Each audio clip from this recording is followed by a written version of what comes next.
So we just discussed about the root pressure that for root pressure two conditions are very important. What are those conditions? First, absorption of water needs to be continued, right? So that and with the continuation absorption of water there will be a generation of water column. And how that water column will be generated? When there will be no transpiration, that then the water which is continuously absorbing by root here and it is moving up there in a plant, it will generate a water column which will help in the movement of plant to the particular distance, right? So in after root pressure we started with the transpiration pool. What is transpiration?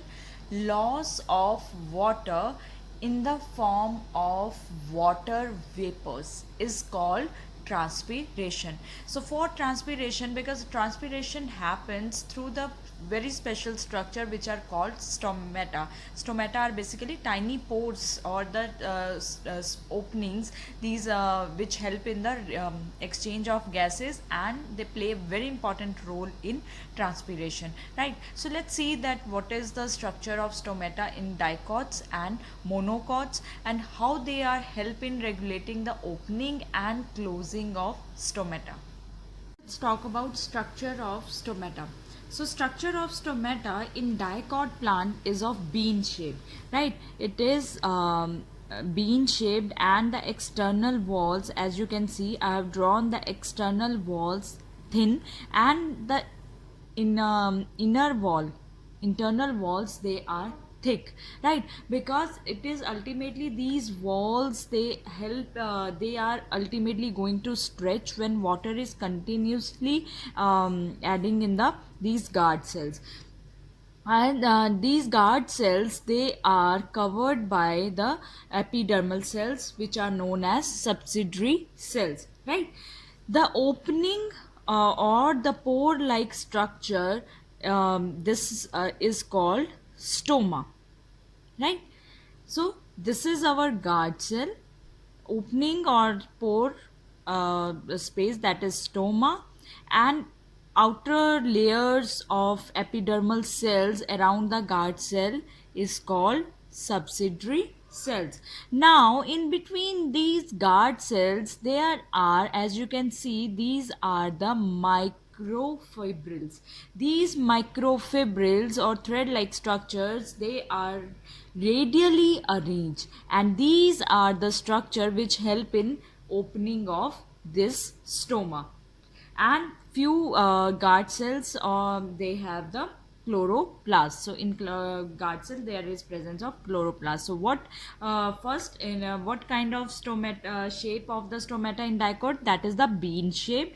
It is having guard cell, then stoma, epidermal cell, subsidiary cell, and cellulosic microfibrils, right?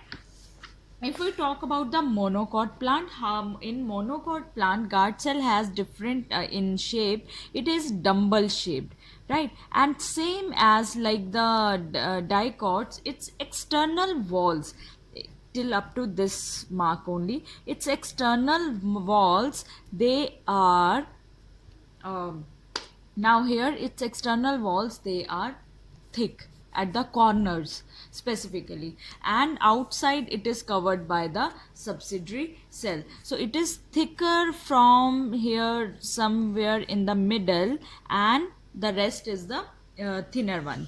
So it again, these also they have chloroplast. So these are the our dumbbell shaped guard cells covered by subsidiary cell. The center opening is stoma, and they have chloroplast. The most important point about the stomata is that they remain open during the day. As we said that the loss of water in the form of liquid through stomata is called transpiration. So stomata remain open during the day, and mostly we know that transpiration happens during the day, and stomata close during the night. It means when stomata they are open, what will takes place? Transpiration takes place. So stomata open, so transpiration is happening. Stomata closed, no transpiration. Now how this opening and closing of stomata is takes place? First, let's talk about the open. That when guard cells, they are open or swell or become turgid. Now, when turgidity of guard cells increases, turgidity, how the turgidity of guard cells increases? When the ions, they will start coming up into the or water will start moving up into the guard cells. So guard cells, they start taking up ions. What happened here is that outer medium is here from subsidiary cells. Guard cells start taking up ions. Two main ions are responsible here, that is sodium as well as the potassium. These two ions, they are absorbed by the guard cells from the subsidiary cells. So guard cells, they start taking up ions actively, means now we are expending some energy. So guard cells start taking up ions actively from subsidiary cells with the expenditure of energy. And which kind of ions? Mostly sodium and potassium ions. When ions, they will move inside. Now what is happening here? When these ions, they will move inside, what kind of environment will be inside? The concentration of ions will be more, and when concentration of ions will be more, it means water is getting less. So in this kind of condition, what is happening here is, suppose these are our guard cells and outermost there are the subsidiary cells. Now ions, they start moving inside these guard cells, right? So now outer medium will become hypotonic, means subsidiary cells will become hypotonic and guard cells, they will become hypertonic. So now water movement, how does it take place? Water always moves from hypotonic to hypertonic solution. So when water will now start moving into these guard cells, they will swell. So water will start moving into these guard cells. What will happen to them?